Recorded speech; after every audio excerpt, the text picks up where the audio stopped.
সম্মানিত ভিউয়ার্স, কথা বলছি জাতীয় সংসদ নির্বাচন 2026 প্রসঙ্গে।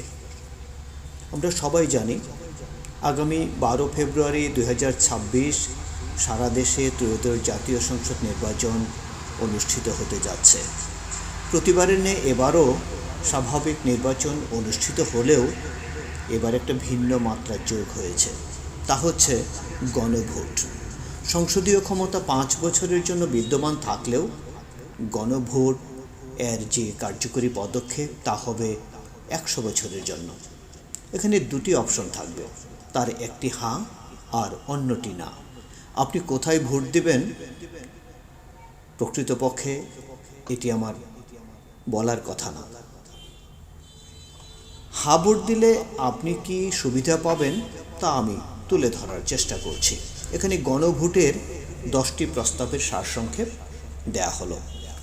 প্রথমটি হচ্ছে তত্ত্বাবধায়ক সরকার, নির্বাচনকালীন নিরপেক্ষ তত্ত্বাবধায়ক সরকার ব্যবস্থা প্রতিষ্ঠা, নির্বাচন কমিশন পুনর্গঠন, সরকারি দল ও বিরোধী দলের অংশগ্রহণে নির্বাচন কমিশন গঠন, সংসদীয় সংস্কার, সংসদকে দ্বিকক্ষ বিশিষ্ট করা এবং একটি উচ্চকক্ষ যা 100 সদস্যের গঠন।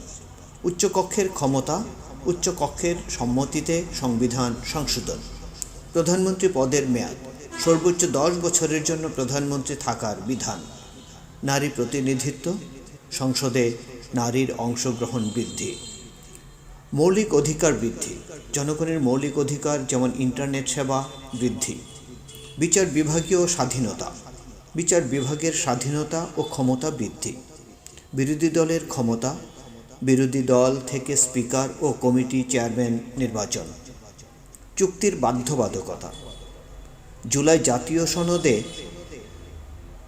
জাতীয় সনদ রাজনৈতিক দলগুলোর কনসেনসাসে আসা বিষয়গুলো বাস্তবায়নে বাধ্য থাকা।